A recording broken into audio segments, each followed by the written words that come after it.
Shalom Bapak Ibu semua, mari sebelum kita mendengarkan firman Tuhan, kita berdoa terlebih dahulu. Terima kasih Tuhan Yesus, hari ini kami bisa kembali bersama untuk mendengarkan KPA secara online. Biar Tuhan memberkati kami, agar kami bisa membuka telinga hati dan pikiran kami untuk mendengarkan firman Tuhan. Biarlah firman Tuhan ini disampaikan dan kami bisa memahami tujuan Allah, agar dalam hidup kami bisa menjadi manusia yang seturut dengan rencanamu. Berfirmanlah Yesus, kami siap mendengarkan. Dalam nama Tuhan Yesus, kami sudah berdoa dan mengucap syukur. Haleluya. Amin. Shalom Bapak Ibu semua, hari ini firman Tuhan kita kembali bertemu dalam KPA secara online. Hari ini temanya tentang manusia dan Tuhan dengan subtema tujuan dan kehendak Allah dalam penciptaan manusia.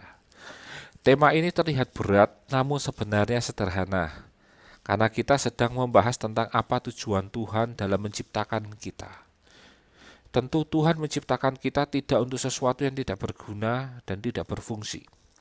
Lebih dari itu, guna dan fungsi kita diciptakan pasti memiliki peran vital dan sangat penting dalam kehidupan. Dalam kisah penciptaan kita di kitab Kejadian, kita melihat bahwa bagaimana Tuhan menciptakan manusia untuk satu tujuan, sebagai makhluk yang berkuasa atas ciptaannya yang lain. Bahkan Tuhan memerintahkan manusia untuk beranak cucu memenuhi bumi, untuk berkuasa atas setiap ciptaan Tuhan yang ada di bumi. Dalam setiap penciptaannya Tuhan selalu meminta menilai kembali apa yang telah Dia ciptakan, dan semua yang diciptakan ditulis dalam kitab Kejadian sebagai sungguh amat baik. Ini berarti baik tujuan penciptaan dan bentuknya, desainnya sudah sesuai dan berfungsi baik. Dalam Efesus 2 ayat 10 dikatakan, kita ini buatan Allah, diciptakan dalam Kristus Yesus. Jika kita mengacu dalam kitab Kejadian, dikatakan bahwa baiklah kita menjadikan manusia menurut gambar dan rupa kita. Hal ini mengacu pada kreasi, desain atas kita semua ini seturut gambar Allah. Kedua ayat ini menunjukkan bahwa saat Tuhan menciptakan manusia, manusia diciptakan untuk satu kepentingan, di mana kepentingan tersebut menjadi mandatori Tuhan untuk mengerjakan pekerjaan Allah. Atau bahasa sederhananya, kita ini diciptakan sesuai gambar dan rupa Allah untuk mengerjakan atau mewakili Allah untuk mengerjakan apa yang sudah dilakukan Allah sebelumnya, agar tercipta satu hal yang dikatakan amat baik. Oleh karena itu, di kalimat selanjutnya dalam Efesus 2:10 dikatakan untuk melakukan pekerjaan baik yang dipersiapkan Allah sebelumnya. Ia mau atau Tuhan mau supaya kita hidup di dalamnya. Di dalamnya menggunakan huruf kecil yang berarti mengacu bukan pada pribadi Tuhan, melainkan pada kalimat kata yang lain, yaitu mengacu pada pekerjaan baik yang dipersiapkan Allah sebagai tujuan Allah atas penciptaan kita. Kesimpulan sederhana ayat Efesus 2 ayat 10 adalah bahwa kita diciptakan oleh Allah sesuai gambar Allah dan rupa Allah di dalam Kristus Yesus, untuk melakukan pekerjaan baik yang sudah Allah siapkan sebagai tugas kita di dalam kehidupan kita. Dan Tuhan mau kita hidup untuk melakukan dan menyelesaikan pekerjaan baik yang Tuhan perintahkan tersebut. Berdasarkan hal tersebut kita bisa melihat bahwa sejatinya atau pada hakikatnya setiap manusia adalah baik dan sempurna. Namun kemudian ketika manusia jatuh dalam dosa, maka tujuan Allah tersebut tidak mampu dikerjakan lagi, bahkan mungkin disisihkan, dilupakan oleh manusia. Karena itu Tuhan mendatangkan nabi-nabi untuk mengingatkan umat manusia agar bertobat dan kembali kepada jalan yang ditetapkan Tuhan.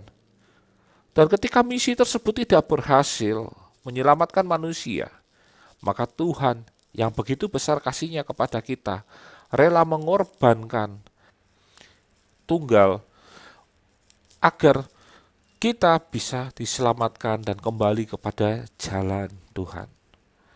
Berdasarkan pemahaman tersebut, ada dua hal yang perlu kita pahami tentang hakikat tujuan manusia diciptakan Allah.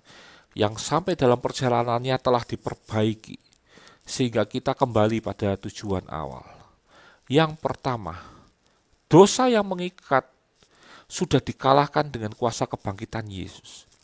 Sehingga kita kembali dapat berfungsi dan berguna seperti tujuan Allah atas penciptaan kita. Namun, jika ikatan akan dosa masih terjadi, ketika kita sudah dibebaskan dari dosa itu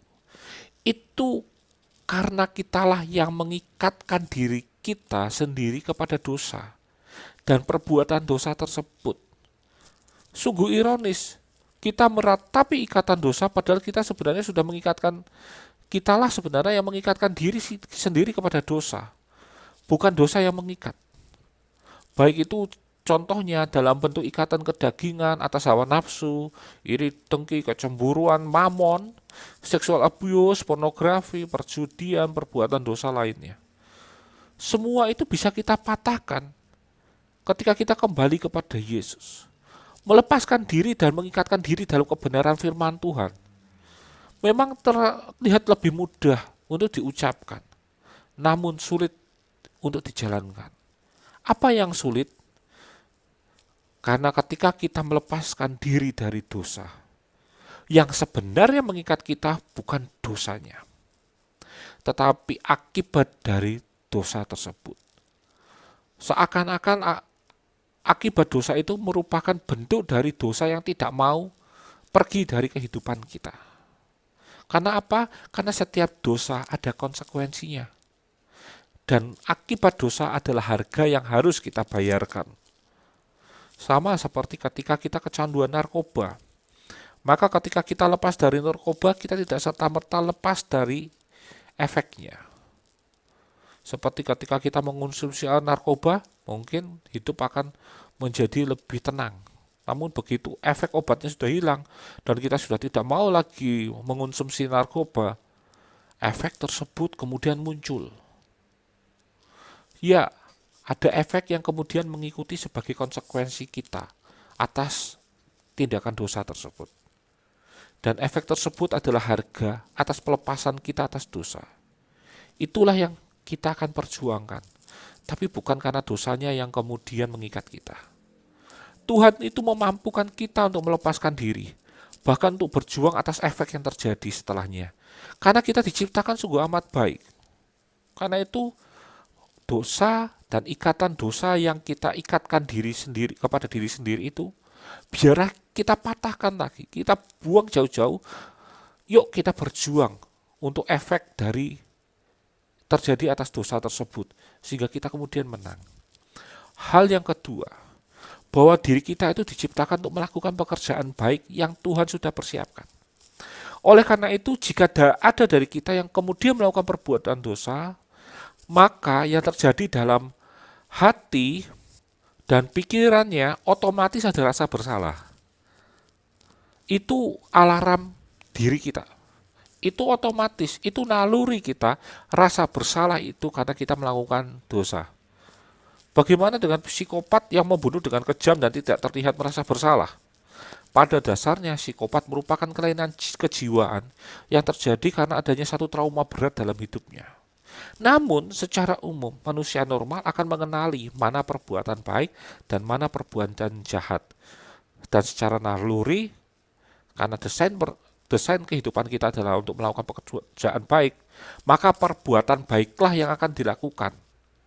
Kecuali ketika dia tidak memiliki pilihan lain. Orang sudah kepepet, sudah akan bertindak gila. Bukan untuk membenarkan kejahatan yang dibuat orang yang dalam situasi mendesak ya.